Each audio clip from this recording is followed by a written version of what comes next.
নমস্কার বন্ধুরা, আমি সায়নী। তোমাদের সবাইকে স্বাগত জানাই লিভিং উইথ সায়নীর আরও একটি নতুন পর্বে। সামনেই আসতে চলেছে দোল পূর্ণিমা, আর এই পূর্ণিমা তিথিতে আমাদের অনেক বাঙালি গৃহেই সত্যনারায়ণ ভগবান পূজিত হয়ে থাকেন। সত্যনারায়ণ পূজা ভগবান বিষ্ণুর অন্যতম দয়াময় রূপেরই উপাসনা, যা স্কন্ধপুরাণ অনুযায়ী কলিযুগে সুখ, শান্তি, সমৃদ্ধি এবং পারিবারিক ঐক্য নিশ্চিত করতে অত্যন্ত মাহাত্ম্যপূর্ণ। এই পূজা বাধা বিঘ্ন দূর করে এবং মনোবাঞ্ছা পূর্ণ করে এবং নেতিবাচক শক্তি থেকে রক্ষা করে। সাধারণত পূর্ণিমা বা যে কোনো শুভ অনুষ্ঠানেই এই পুজো করা হয়ে থাকে। বিশ্বাস করা হয় যে ভক্তি ভরে এই পুজো করলে সংসারে প্রাচুর্য বৃদ্ধি পায়, এমনকি পাপ ক্ষয় হয়। নিঃসন্তান দম্পতিরা সন্তান লাভ করে ভগবান শ্রী সত্যনারায়ণের আশীর্বাদে, এমনকি ঐশ্বরিক আশীর্বাদ, অর্থাৎ নববিবাহিত দম্পতি বা নতুন বাড়ি কেনার পরেও এই পূজা করা হয়ে থাকে ভগবানকে কৃতজ্ঞতা প্রকাশের জন্য। এই পূজা পরিবারের সকলে করতে পারে, অর্থাৎ নারী পুরুষ নির্বিশেষেই এই পূজা করা যায়। তো চলো বন্ধুরা, আজকের ভিডিওতে আমি তোমাদেরকে দেখিয়ে দেব এই বছরের আসন্ন দোল পূর্ণিমায় আমরা কিভাবে সত্যনারায়ণ ভগবানের পুজো করব এবং তার সঙ্গে এই বছরের সত্যনারায়ণ ভগবানের পুজোর সময়সূচি, দোল পূর্ণিমার সময়সূচি, এবং শেষে বলে দেব এমন একটি আর্থিক টোটকা যা প্রয়োগ করলে তোমার বাড়িতে ধন সম্পদের কোনো অভাব থাকবে না। তাই দেরি না করে মূল পর্বে যাওয়া যাক।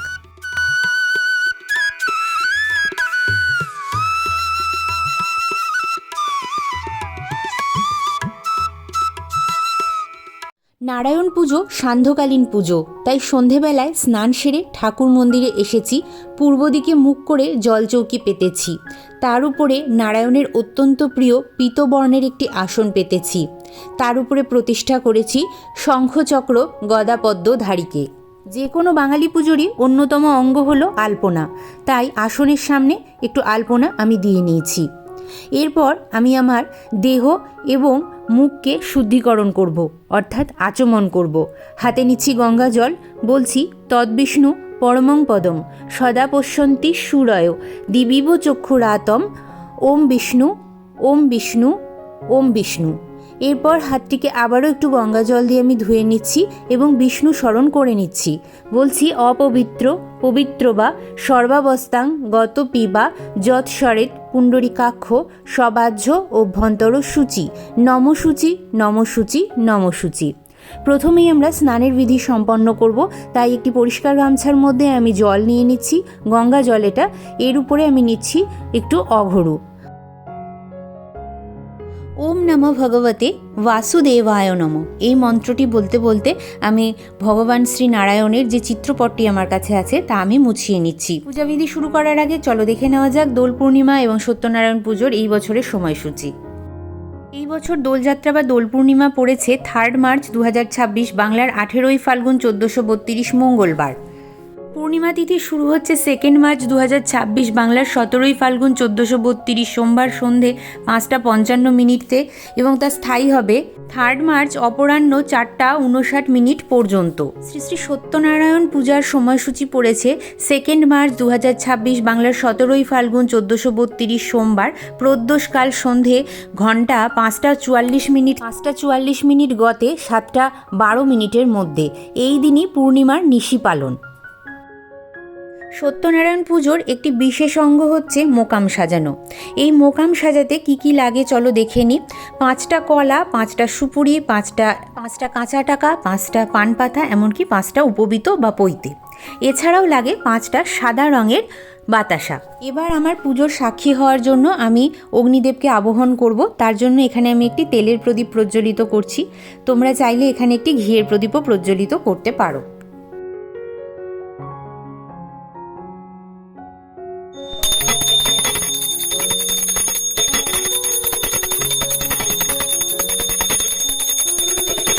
নারায়ণ পুজোয় শ্বেত চন্দন আমাদের লাগে, তাই জন্য আমি এখানে একটু শ্বেত চন্দন বেটে নিচ্ছি। তোমরা চাইলে এখানে অষ্টগন্ধা চন্দন বা কেশরী চন্দনও কিন্তু ব্যবহার করতে পারো। এবার উপবাসের নিয়মটি বলে দিই বন্ধুরা, তোমরা যারা ব্রতীরা আছো সকাল থেকেই উপবাস রাখবে। একেবারে নির্জলা না রাখলেও হবে, তোমরা চা, ফল, শরবত এই সমস্ত কিছু খেয়ে থাকতে পারো। সন্ধেবেলায় পুজো শেষ করার পরে তোমরা কিন্তু সিন্নি প্রসাদটা আগে মুখে দেবে। তারপর উপবাস ভঙ্গের পর যেহেতু পূর্ণিমার নিশি থাকছে এই দিনটাতে, তাই তোমরা অবশ্যই এই দিনটাতে লুচি, পরোটা, এমনকি ডালিয়ার খিচুড়ি, সাবুর খিচুড়ি খেয়ে থাকবে। এমনকি বাড়ির অন্যান্য যারা ব্রত রাখছেও না তাদেরকেও কিন্তু এই দিন সাত্ত্বিক ভোজন করতে বলবে। বিধি সম্পন্ন হওয়ার পর আমি একটি হলুদ রঙের উপবীত নারায়ণ ভগবানকে নিবেদন করলাম। এখানে 2টি তুলসীপত্র আমি নিয়েছি, তাতে শ্বেত চন্দন সহযোগে আমি তুলসী পাতা ভগবান শ্রী নারায়ণের পাদপদ্মে নিবেদন করছি। বন্ধুরা, তোমরা যদি হলুদ রঙের উপবীত না পাও তাহলে সাদা রঙের উপবীত দিয়েও কিন্তু তোমরা নারায়ণ ভগবানকে নিবেদন করতে পারো। এরপর আমরা মোকাম সাজিয়ে নেব। তো পান পাতাগুলো ঠিক নারায়ণ ভগবানের দিকে মুখ করে রাখতে হয় এবং পাটা সাজানোর নিয়ম এটাই যে নারায়ণ ভগবানের সামনের দিকে 3টে পাতা এবং তার 2 পাশে 2টো পাতা রাখতে হয়। তার উপরে কলা সাজিয়ে দিচ্ছি এবং একে একে এই কলার পাশ দিয়ে আমি একটি করে সুপুরি সাজিয়ে দিচ্ছি। সুপুরি সাজানো হয়ে গেলে আমি এখানে দেব একটি করে কাঁচা টাকা, তার উপর একটি করে উপবীত আমি দিয়ে দিচ্ছি আর একটি করে সাদা বাতাসা। কিন্তু আবারও একবার বলছি বন্ধুরা, তোমরা যদি এই মোকামটা সাজাতে না পারো বা এত জোগাড় না করতে পারো, মোকাম ছাড়াও কিন্তু নারায়ণ ভগবানের পুজো হয়। শুধুমাত্র একটি হলুদ ফুল এবং কিছুটা সিন্নি প্রসাদেই কিন্তু নারায়ণ ভগবানের পুজো হয়ে যায়। সেই ক্ষেত্রে সমস্ত পূর্ণিমায় এত আয়োজন না করলেও চলে। নারায়ণ ভগবানের অত্যন্ত প্রিয় রং হচ্ছে হলুদ এবং সাদা, তাই হলুদ এবং সাদা রঙের 2টি মালা নিয়ে নিয়েছি। আর হলুদ ফুল ছাড়া তো নারায়ণ ভগবানের পুজো সম্পন্নই হয় না, তাই জন্য কিছুটা পরিমাণ হলুদ ফুল নিচ্ছি। যেহেতু তুলসী মহারানীকে হরিপ্রিয়া বলা হয়, তাই আমি এখানে তুলসী পাতাও নিয়ে নিচ্ছি, কেন তুলসী পাতা ছাড়া নারায়ণ ভগবানের পুজো সম্পন্নই হয় না। এছাড়াও আরও একটি জিনিস লাগে, সেটা হচ্ছে শ্বেতপদ্ম। কিন্তু যেহেতু এখন শীতকাল, শ্বেতপদ্মটা হয়তো তোমরা অনেকেই পাবে না, তবে যদি কেউ পেয়ে যাও তাহলে কিন্তু পুজোর দিনে নিতে পারো। এই মোকামের উপরে একটি করে ফুল দিতে হয়, হলুদ বা সাদা রঙের, অথবা একটি করে ছোট ছোট মালা দিতে হয়। তো আমি এখানে একটি করে সাদা রঙের ফুল এবং যার মধ্যে একটু হলুদও আছে, তো আমি সেই ধরনের 5টা ফুল নিবেদন করে দিচ্ছি। শ্বেতচন্দন সহযোগে একটি ফুলের মালা আমি নারায়ণ ভগবানকে পরিয়ে নিচ্ছি। আর প্রভুকে কি অপূর্ব লাগছে তোমরা একবার দর্শন করে নাও। সত্যনারায়ণ পুজো সাধারণত ঘট পেতে হয়, তাই আমি ঘটে মঙ্গল চিহ্ন অঙ্কন করেছি এবং ঘট পূর্ণ করে জল দিয়েছি। আমি এখানে পানের যোগ্য জল নিয়েছি, তোমরা চাইলে এটা গঙ্গা জলও দিতে পারো। আজকে আমি আম্রপল্লবটা পাইনি, তাই আমার কাছে পিতলের যে আম্রপল্লব আছে তাতেই আমি সিঁদুরের ফোঁটা দিয়ে নিয়েছি এবং পূজাবিধিটা সম্পন্ন করে তোমাদেরকে দেখাচ্ছি। তোমরা পুজোর দিনে অবশ্যই একটি আম্রপল্লব জোগাড় করার চেষ্টা করো, না পারলে আমার মতন এরকম পিতলের আমপল্লব দিয়েও তোমরা ঘট পাততে পারো। একটি পান পাতা বা তাম্বুলে আমি একটু সিঁদুর অঙ্কন করে নিচ্ছি আর কলা দিয়ে আমি আজকে ঘট পাতবো। তোমরা চাইলে এখানে শশিস ডাব বা হরিতকি দিয়েও ঘট পাততে পারো। ঘট পাতার জায়গাতে আমি একটু গঙ্গা মাটি দিয়ে নিচ্ছি, তোমরা তুলসী মঞ্চের মাটি দিয়েও এখানে কিন্তু এই কাজটি সম্পন্ন করতে পারো। একটু সিঁদুরের ফোঁটা দিলাম, 3টে দূর্বা দিলাম আর কিছুটা পরিমাণ পঞ্চশস্য আমি চারিদিকে ছিটিয়ে দিচ্ছি।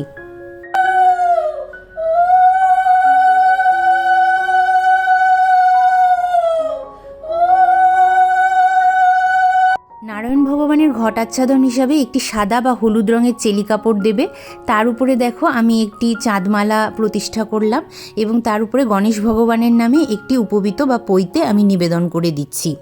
আর ঘটের মধ্যে সমস্ত দেবদেবীরই প্রাণ প্রতিষ্ঠিত থাকে বলে আমরা মনে করি, তাই জন্য ঘটে অবশ্যই একটি পুষ্পমাল্য আমাদেরকে নিবেদন করতে হবে। নারায়ণ ভগবান এবং নারায়ণ ভগবানের যে কোনো রূপের পুজোতে একটি পানি শঙ্খ বা জল শঙ্খ আমাদেরকে প্রতিষ্ঠা করতে হয়। তো জল শঙ্খে আমি একটি ফুল দিয়ে নিলাম আর অবশ্যই সেটা হলুদ ফুল দিলাম আর ঘটের পাশে সেটা কিন্তু রেখে দিলাম। এইবার বলবো সেই অব্যর্থ টোটকাটি। এখানে দেখো আমি কিছুটা পরিমাণ আবির নিয়েছি, আমি এখানে হলুদ রঙের আবির নিয়েছি, তোমরা যে কোনো রঙের আবিরই এখানে নিতে পারো। তার উপরে দিয়েছি আমি 5টা তুলসী পাতা। এই তুলসী পাতাগুলো যেন ছেঁড়া না হয় একটু দেখে নিতে হবে, বা কোনো রকমের যেন কালো দাগ না থাকে। একটু সুন্দর দেখে তুলসী পাতা নিতে হবে, ছোট হলে হতে পারে, কোনো অসুবিধা নেই। আর আমি যেহেতু নারায়ণ ভগবানের অত্যন্ত প্রিয় রং হলুদ, তাই জন্য আমি হলুদ আবিরেই এটা করছি, তোমরা অন্য যে কোনো আবিরে করতে পারো। যখন তুমি ঘরটা পেতে নিলে তার মানে তোমার ভগবানকে আবাহন করা হয়ে গেল, ভগবানের প্রাণ প্রতিষ্ঠা হয়ে গেল। এইবার এই যে বাটিটা আছে এই তুলসী পাতাগুলো দু পিঠেই কিন্তু ভালো করে আবির মাখিয়ে নিতে হবে। নিয়ে এই বাটিটা তুমি যতক্ষণ পুজো চলবে ততক্ষণ কিন্তু নারায়ণ ভগবানের পায়ের কাছে রাখবে। তোমার কাছে যদি নারায়ণ ভগবান না থাকে, তোমার কাছে যদি রাধা মাধব থাকে, তোমার কাছে যদি গোপাল থাকে, তোমার কাছে যদি জগন্নাথ থাকে, তুমি নারায়ণ ভগবানের যে কোনো রূপের পায়ের কাছে এটা রাখতে পারো যখন তুমি পুজোটা করবে। তখন পুজো সম্পন্ন হয়ে যাওয়ার পরে যে দিনটায় নিশি পাচ্ছে, মানে অর্থাৎ তোমার সেই দিনটা হচ্ছে 2 তারিখ পড়বে, তো 2 তারিখে এই ক্রিয়াটি অবশ্যই করবে। কেন কি 3 তারিখে কিন্তু চন্দ্রগ্রহণ থাকছে এবং সূতক কাল শুরু হয়ে যাচ্ছে, সেই দিনটিতে অবশ্যই তুমি করবে না, কেন ওই দিন কিন্তু নেগেটিভ এনার্জি প্রচণ্ড পরিমাণে বৃদ্ধি পেয়ে যায় এবং সূতক কালে কোনো শুভ কার্য করা উচিত নয়। তো এই ক্রিয়াটি তোমরা 2 তারিখে করবে। নারায়ণ ভগবানের পুজো হয়ে যাক বা নারায়ণ ভগবানের যে কোনো রূপেরই পুজো হয়ে যাক না কেন, তারপরে এই বাটিটা তোমরা তুলবে। এই তুলসী পাতাগুলি একটি লাল কাপড়ে ভালো করে মুড়বে এবং মুড়ে তোমার যেখানে লকার বা যেখানে তুমি টাকা রাখো সেইখানে তুমি এই তুলসী পাতাগুলি কাপড়ে মুড়ে রেখে দেবে। এতে প্রচুর পরিমাণে অর্থ সৌভাগ্য খুলে যায় বলে মনে করা হয়। বাধা বিপত্তি থাকলে দূর হয়ে যায় এবং বাড়িতে প্রচুর পরিমাণে অর্থ সমৃদ্ধি ঘটে। তো এই ক্রিয়াটি তোমরা অবশ্যই করে 2 তারিখ রাত্রেবেলায় করবে, আর সেদিনটা কিন্তু নিশি পালনও থাকছে। প্রথমেই আমি ভগবান গণেশকে এখানে পুষ্পাঞ্জলি দেব। ওম গাং গণেশায় নমঃ, ওম গাং গণেশায় নমঃ, ওম গাং গণেশায় নমঃ, এই মন্ত্রটি বলে একটি জবা ফুল এবং বা আমি ঘটে নিবেদন করে দিচ্ছি। এরপর আমি পঞ্চদেবতাদেরকে পুষ্পাঞ্জলি দিচ্ছি। ওম শ্রী শ্রী পঞ্চদেব দেবীভ্যো নমঃ, এই মন্ত্রটি বলে কিন্তু আমি পঞ্চদেব দেবীকে পুষ্পাঞ্জলি দিয়ে নিচ্ছি। এরপর আমরা নারায়ণ ভগবানের পুষ্পাঞ্জলি দেব। বলছি ওম বিশ্বরূপায় বিদ্মহে সত্যদেবায় ধীমহি তন্নো বিষ্ণু প্রচোদয়াৎ। ওম নমো ভগবতে বাসুদেবায় নমঃ, ওম সত্যনারায়ণ নমঃ, এই বলে আমরা ফুল এবং তুলসীপত্র সত্যনারায়ণ ভগবানের পাদপদ্মে নিবেদন করব এবং 3 বার এই মন্ত্রটি বলে আমরা পুষ্পাঞ্জলি দেব।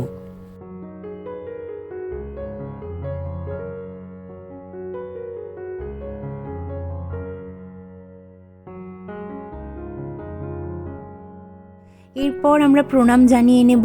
ওম নমস্তে বিশ্বরূপায় শঙ্খচক্রধরায় চ পদ্মনাভায় দেবায় সত্যনারায়ণ তে নমঃ। এরপর দেখো আমরা কিছু ভোগ দেব। তো তার জন্য দেখো আমি কলা ফলটা সবসময় বলি যে এটা হলুদ রঙের ফল, তোমরা অবশ্যই নারায়ণ ভগবানের পুজোয় বা গোবিন্দের পুজোয় কলা রাখবে, আর কলাকে নারায়ণের স্বরূপও বলা হয়। তার সঙ্গে দেখো আমি দেবীর জন্য একটি নৈবেদ্য সাজিয়েছি, আর এই যে হলুদ রঙের মিষ্টি অর্থাৎ লাড্ডু নিয়ে নিয়েছি। আবারও একবার বলে দিচ্ছি, যারা এত কিছু আয়োজন করতে পারবে না, যেমন মোকাম যদি না সাজাতে পারো না দেবে, যদি ঘটও পাততে না পারো না পাতবে, শুধু নারায়ণ ভগবানকে একটু দুধ গঙ্গা জলে স্নান করিয়ে একটা হলুদ ফুল, একটু সিন্নি আর একটু হলুদ ফল বা হলুদ মিষ্টি দিয়ে দেবে। একটু হলুদ ফুল আর সিন্নিতেই কিন্তু ভগবান অত্যন্ত তুষ্ট হয়ে যায়। তো দেখো এখানে আমি সিন্নি নিয়ে নিয়েছি, সিন্নির লিখিত আকারটি আমি তোমাদেরকে দিয়ে দিচ্ছি এখানে। আর সিন্নি ছাড়া কিন্তু নারায়ণ ভগবানের পুজো অসম্পূর্ণ থাকে, তো সিন্নিটা অবশ্যই তোমরা দেবে। তোমরা অনেকেই আমাকে বলো যে দিদি আমাদের বাড়িতে সিন্নি খাওয়ার মতন অনেক মানুষ নেই, তো তুমি একদম ছোট মাপের একটা বলো। তো আমি আজকে 5 জনের মাপের একটা সিন্নির পরিমাপ দিলাম, যাতে তোমাদের সিন্নিটা নষ্টও না হয়, না ফেলে দিতে হয়, কেন সিন্নি ফেলে দেওয়া মানে পাপ কার্য বলে মনে করা হয়। তো সিন্নি যাতে তোমাদের নষ্ট না হয় সেই জন্য আমি 5 জনের মাপেরই একটি মাপ এখানে উল্লেখ করলাম। নারায়ণ ভগবানের যে কোনো ভোগই আমরা সবাই জানি যে তুলসীপত্র দিয়ে নিবেদন করতে হয়, এখানে আমি তুলসীপত্র দিয়ে নিবেদন করলাম।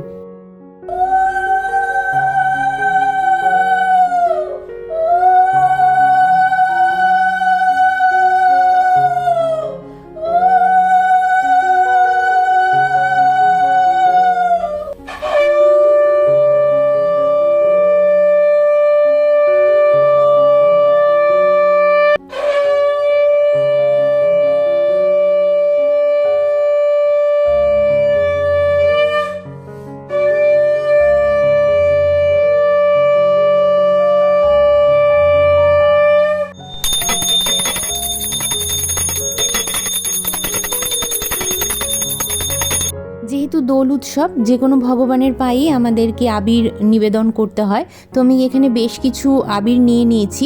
আর তার মধ্যে একটি ফুল নিয়ে নিলাম। বন্ধুরা, কোন আবিরের কী মাহাত্ম্য এটা কিন্তু আমি রাধা মাধবের পুজোতে বা রাধাকৃষ্ণের পুজোতেই আমি বলে দিয়েছি, তো তোমরা সেখান থেকে দেখে নেবে এবং তোমাদের প্রয়োজন হিসাবে তোমরা সেই রঙের আবির কিন্তু এই দিন ভগবানের পায়ে নিবেদন করবে। শুধু যে নারায়ণ ভগবানের পায়ে তা নয়, বাড়িতে যে যে ঠাকুর আছে তোমার মন্দিরে সমস্ত ঠাকুরের পায়ে নিবেদন করবে এবং গোপাল সোনাকে কিন্তু একটু হোলি খেলাবে। আর এখানে দেখো আমি সত্যনারায়ণ পুজোর পাঁচালি নিয়ে নিয়েছি, হাতে একটু তুলসীপত্র আর ফুল নিয়ে নিয়েছি। এরপর আমরা নারায়ণ ভগবানের বা সত্যনারায়ণ ভগবানের পাঁচালিটা পড়ে নেব। পাঁচালি পাঠ হয়ে গেলে আমি ফুল আর তুলসীপত্রটা নারায়ণ ভগবানের পায়ের কাছে রেখে দেব, আর বইটিও আমি এই পাটার মধ্যে রেখে নেব।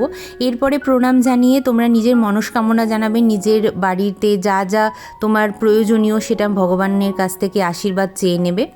তো এই ছিল আমার দোল পূর্ণিমার পূজাবিধি অতি সহজ সরলভাবে। কেমন লাগলো অতি অবশ্যই আমাকে লিখে জানিও বন্ধুরা।